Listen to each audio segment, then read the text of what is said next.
Now with the most local news, this is 8 News Now, live local now. Welcome to 8 News Now Streaming Center here at 2 o'clock. I'm David Charnes. Hi, everyone. How are y'all doing? It's 2 o'clock, like you said. I'm Ozzy Mora. Thank you so much for joining us today. If you've been outside, it's a little gloomy, but we need it. We need a balance. Right before this started, Ozzy and I were talking about how maybe not the weather is affecting my mood today, but just not, you have those days, just not necessarily feeling it. And I was driving into work. It's a little bit of a drive and you see all the clouds and I'm like, I moved here for the sun. And where is it? It does have an impact on you, but I think it's all about perspective too. But we all have those days. They're still amazing though. It's all good. So let's start here at 2 o'clock with the latest that's happening in the search for Nancy Guthrie. Of course, she's the mother of Today's Show anchor Savannah Guthrie, who's been missing now for 11 days. And the big news overnight was that the FBI and the sheriff's office down there thought that they may have someone in custody who was connected to this. It's that gentleman there who actually was speaking to the media. They pulled this guy over last night, and it turns out that someone had submitted a tip thinking that he might have been the person in some of the videos and images that the FBI was able to get off of Nancy Guthrie's camera outside her front door. Ends up he's not involved at all. So unfortunately, Ozzy, we're basically back to not square one, but finding the person responsible or trying to find her. Hopefully she's alive and they can find her. But the search yesterday turned up nothing. Yeah, this is Carlos Palazuelas. I know several national outlets were interviewing the mother-in-law saying they have no idea why they connected him to this case. Right now, there is an extensive search. They went back to Nancy's home and then also to Annie Guthrie, the daughter of Nancy, to look for any evidence there, possible evidence. A $50,000 reward remains active for information leading to Nancy's recovery. This was at last check. Again, there's a lot of moving parts here, a lot of developments. So really odd, though. Yeah. It's actually one thing when I was watching some of the coverage from last night was really interesting to see was they were kind of describing how our cameras, while we press record or they I don't know if you have one of those doorbell cameras, but they kind of trigger when they notice motion. Yeah. And that a lot of that data is actually saved, but just not shared with us. Right. So that's how they were kind of able to extract it from that camera. So they're trying to find her. Obviously, every day that goes by is another day that this family is waiting. And we're just waiting. What did you want to say, Daryl? Yeah, no, that you're talking about, David, the surveillance cameras, that was a big focus of one of the Super Bowl. Oh, no, it's okay. It's all right. That was a big focus of one of the Super Bowl commercials. It was a Ring camera, and people were kind of were talking about finding a dog, and they were just putting two and two together of, wait, this network exists? Definitely exists. But it's weird. I mean, it's weird because we're obviously surrounded by cameras and devices, and they're doing things that we don't even realize. And and they were able to pull that data from the camera, even though she didn't have a service to record it, No, and it didn't go up to the cloud, right? So Google was able to pull it. But anyway. There's a lot here to uncover. All right, so David, you may want to speak more on this, but remembering James Vanderbeek. Are you saying that because I'm older than you? A little bit. You probably watched the show. Yes. Sadly, he passed away today. Very devastating, 48 years old. His death comes nearly 3 years after his August 2023 diagnosis of colon cancer. He was very vocal about it, an advocate. He also mentioned how he was just in pretty good health. He never expected this. That's usually the story we hear when we hear these tragedies. People don't know until they know. Well, with James Vanderbeek, we kind of saw his health decline over the past several months. He was in, I forget what, he was on TV in a taped message, and he looked not well. And it was Good Morning America and People. He's been quite vocal about how he has colorectal cancer.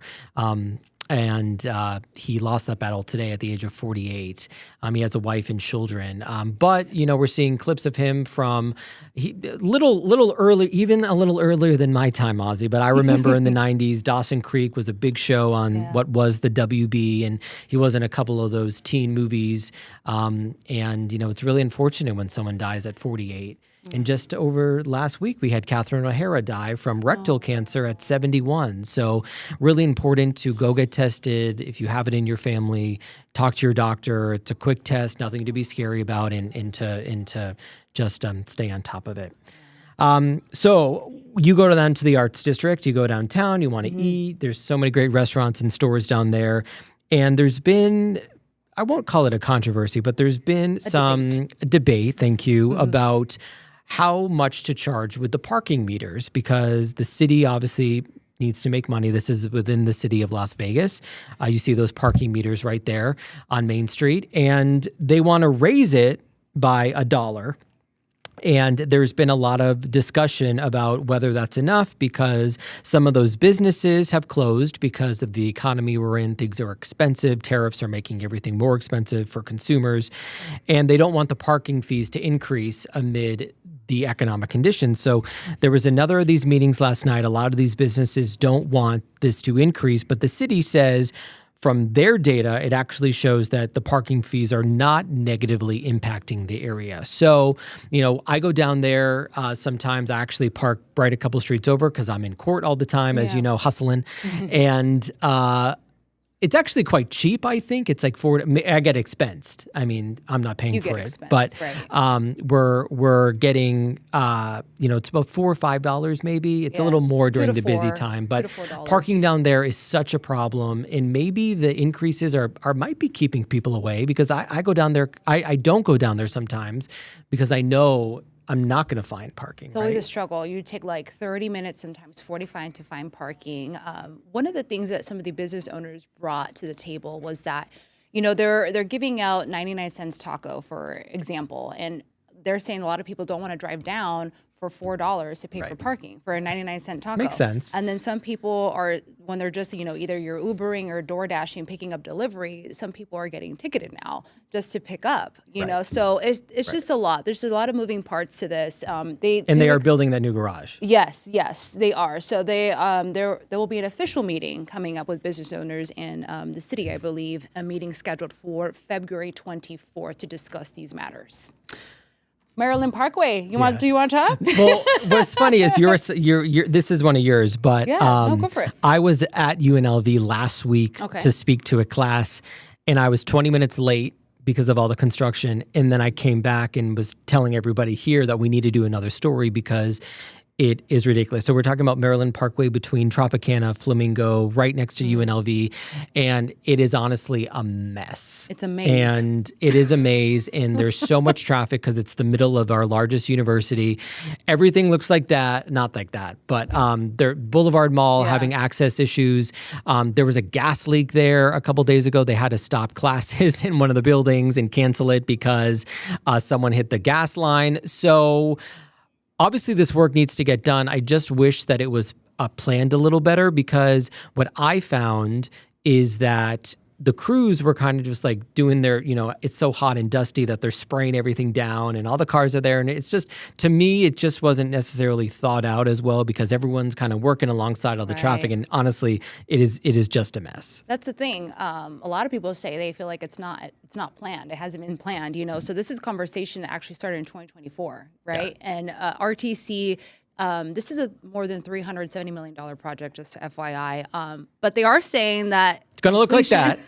There we go. It's supposed to look like that. It's supposed to look like that. Completion is expected this fall, so that's good. They confirmed that. But like you said, the UNLV campus is a maze of orange cones shifting around, trying to get through Boulevard Mall. Paving again to be ending by the end of this month, which should provide some relief for commuters, So there's a lot. But I just want to say that once the project is finished, I'm going to tell you what's going to be popping there. You're going to see electric buses. It's a 13-mile route that will connect the South Strip can't speak today. Transit terminal to Las Vegas Medical District. And it will be a blend of a lot of money. So we got to go to the next story. Yeah, it's all for the bus line. They're changing where the buses are. We go to question of the day, right? No, we're Xing that out. We'll come back to our question of the day, which is about transportation. But Station Casinos holding their quarterly meeting yesterday. They are opening a new country bar, Moonshine Flats, at the Durango Casino. When I take 215 from Summerlin, wherever I'm going, you're on that curve and you see it there. And I was like, oh, they just built that thing and now they're building more. So they're always building. They're building like a bowling alley, and I think there is a new tower there. What's interesting though is what we're seeing. nationally, right? We've done stories about how the tariffs and the economy people aren't necessarily coming here. I think, international tourists aren't coming here for some other political reasons.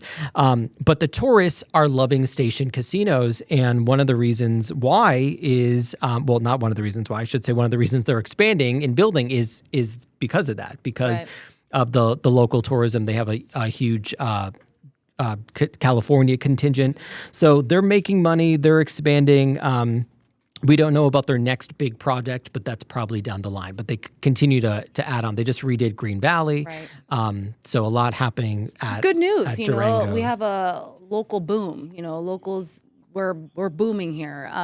Another interesting thing here that they did mention in this report is that a lot of people were questioning, what about the buffets, right? The shuttered buffets. Well, now they're making a lot of rooms and spaces. They're converting them to like gaming areas, and that's where they're seeing the money that's where coming. they make a lot of money. Yeah. So it's a lot of interesting parts here to that. But anyway, we have a lot to go through. Again, stay with us. We'll talk about the weather. It's a little bit gloomy. And then we'll talk about El Paso, what happened out there. It's kind of a head scratcher there. And our question of the day. Yeah, our question of the day. We'll be right back.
Now with the most local news, this is 8 News Now, live local now. Hi, everyone. Thank you so much for joining us here at 2 o'clock. I'm Ozzy Mora. I'm David Charnes, in for Kirsten, who, when you were out and I filled in for you, we said you were on assignment, which I think is so funny because it's like... We're always on she's assignment. She's doing a story, but it's just funny that they're like, and she's on assignment tonight. You want to talk about the weather? Yes. Gloomy today, a little chilly. There was some drizzle, I believe. Not a lot. I think so. I don't know. It never actually reaches the ground. But either way, enjoy the day. It's beautiful regardless. So with that, let's head over to Mary Jane Bellieza with an update. Well, happy Wednesday, you too. We are looking at another round of cloud cover pushing in for your Wednesday afternoon. We did have a couple of storm clouds roll through earlier this morning that dropped in some light shower amounts outside of the Las Vegas Valley. We have been so dry that anything that did make its way here was really just a few sprinkles. Of course, just slight chances continuing through your Thursday and Friday, but we will remain dry at least for Saturday and Sunday as well. So today we're pushing for 68 degrees, tomorrow at about 66, Friday at about 69, and definitely seeing a little bit more of that shower potential up into our local mountains. So anywhere from at least 1 to 3 inches possible. Although through this afternoon, we are still seeing a little bit more of that quiet weather along with a long stream of clouds all the way across southern Nevada. So when it comes to portions of your 8-day forecast, I do want to show you that we are still looking at another robust system moving in for your Monday and Tuesday. So with this time around, it'll be a lot more measurable rainfall and cooling us down as we dip into the low 60s, upper 50s. So it's taking us some time to get there, but it does seem like this is the better system as far as any activity, with cooler overnight lows dropping down into the 40s and 30s. That's a quick look at your forecast. Back to you two. Wednesday coming on up. Cuddle. Send your cards. So let's talk about what happened in El Paso overnight. This is kind of weird and straight up George Knapp's alley, because the airspace around El Paso, so I'm bad at this, Western, okay. I always had to do like which one's my right, when I was a kid. The western part of Texas in New Mexico area, El Paso, right by the Mexican border.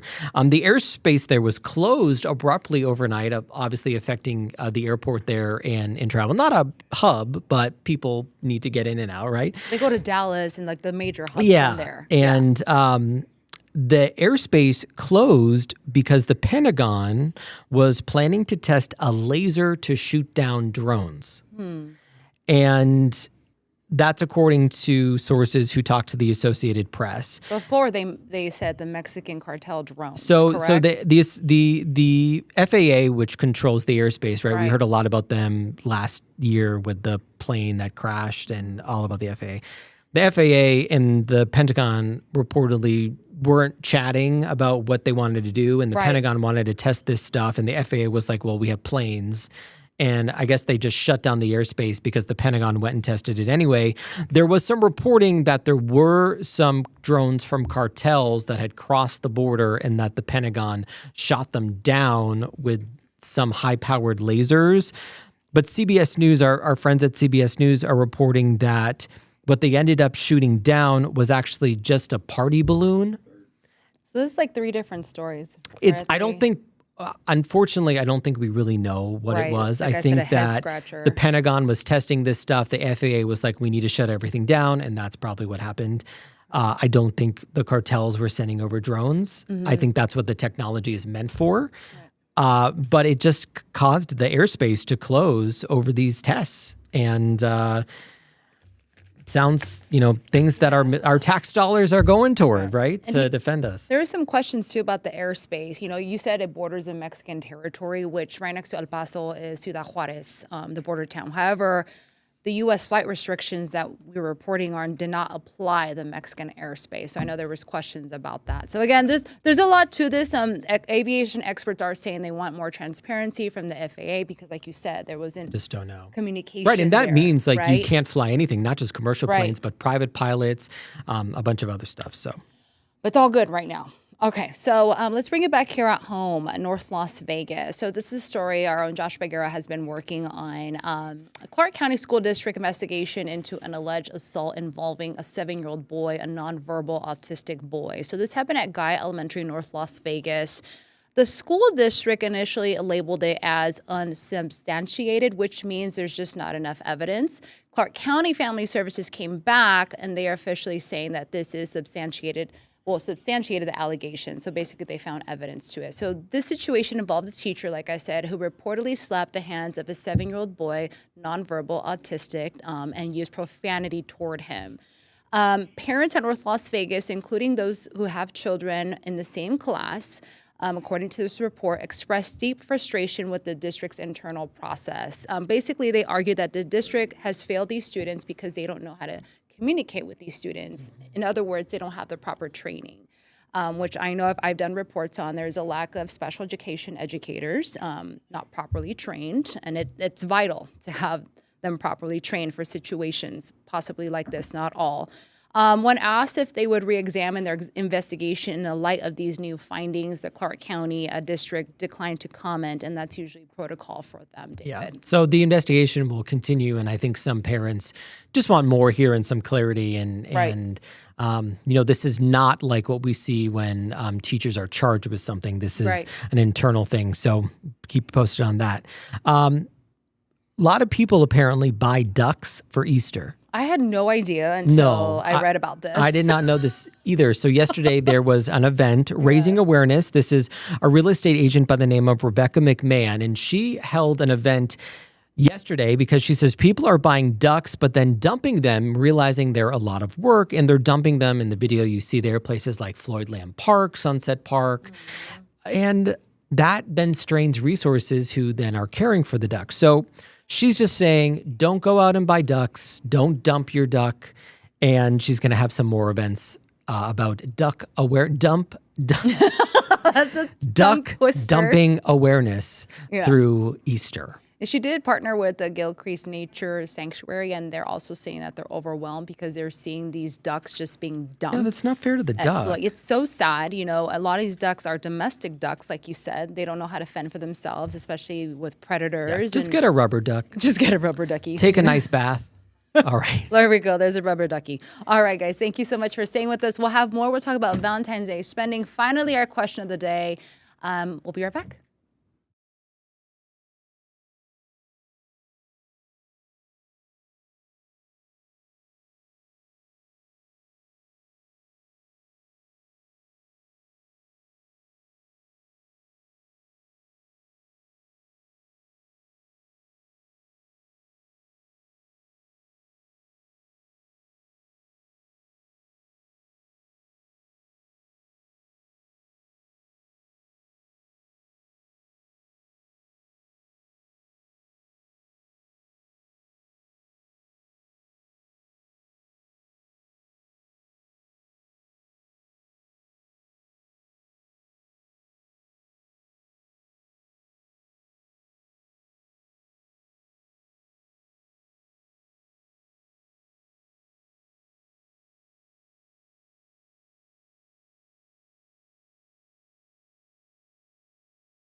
Now with the most local news, this is 8 News Now, live local now. All right, so let's talk about our question of the day. We showed you video and talked about the Maryland Parkway project and how David is very annoyed by it. Amazed, yes, we heard your story. Third person. So our question of the day, should Las Vegas have a light rail system? Most people saying no. I think yes. Why? Because we're so coming from the East Coast. Yeah. I mean, I've been here for quite a bit, but we're so reliant on driving. That's true. And I feel like if you had a light rail system going from, first of all, the big glaring one is down the strip. Yes. And the fact that you're really going to get me going now. The fact that we have a private company building tunnels under and connecting everything versus a public transit. I mean, it's public, but a public transit system doesn't make really any sense to me. No, I so understand. it would be better to have, I think, a light rail system. Plus, it would help with congestion, but they'd have to really redo everything. So I think buses are the way that it's going to be. Yeah, we love to hear from you and David too. Make sure to scan You'll never stop hearing from me. 8newsnow.com/vote. Yeah. Valentine's Day coming up Day. on Saturday. Woo! Everyone's going to be spending some good money. At least $200. The money that we have. So they're expecting spending to reach $290 million. So although I've never gotten a bear. No. Have you gotten in Nevada? That is $290 million. Oh, I have, but I prefer candy, like the chocolates. Yeah. I like a chocolate. A chocolate. No one sent me flowers either. I sent some cards, but you're just getting me sad now. Yeah, I know. Gloomy David over here. But it's on Saturday, so a lot of people probably going out. Next year, it's on Super Bowl Sunday. Okay, so bear cards. A lot of cuddling watching that big game. Absolutely. But according to the survey, too, men are expected to spend the most money. So. Yeah, girls don't buy their men flowers. They should. I mean, I do. Yeah, I'm sure I've done it twice. Speaking of the Super Bowl, Seahawks celebrating today with their Super Bowl parade. They are really on it up there in Washington State because they just won 60 hours ago. Yes, I can't believe that. Look at that. So they were alive. 1 million people. Yeah, 1 million people there. They have streets. A huge fan base, obviously, and people are, you could really tell when you watched the ceremony when they got the trophy because they kept saying the 12th man, and that's their whole thing. Awesome. And they have a huge fan base there. And obviously our new head coach, Clint Kubiak, was here yesterday giving a press conference, obviously went back up there to be there, and now he'll be back here. But really exciting. And it's exciting, even though we were far from winning the Super Bowl, our Raiders, pretty far. We have a little connection now that he will be the head coach. And he's excited. He was saying he's really excited for that. Also, going back to Seattle, I was reading that because I like reading about the schools, Daryl. They were saying that, for any person or child that misses school, it will not be excused. Good. And that was the Seattle public school. They were like, you're not going to be excused for this. So there we go. Perfect attendance. All right. Well, thanks for having me. Of course, David. We love having you. All right, everyone. Thank you so much for joining us. Make sure to join our question of the day every single day. We love to have you participate. Thanks for being here. I'm Ozzy Mora. I'm David Charnes. Don't forget the broadcast news starting with Las Vegas now at 3 and then the news starting at 4. And Ozzy is streaming here every day at 10 and 2. And I sometimes come in. He loves to come in. All right, guys. We'll see you soon. Bye.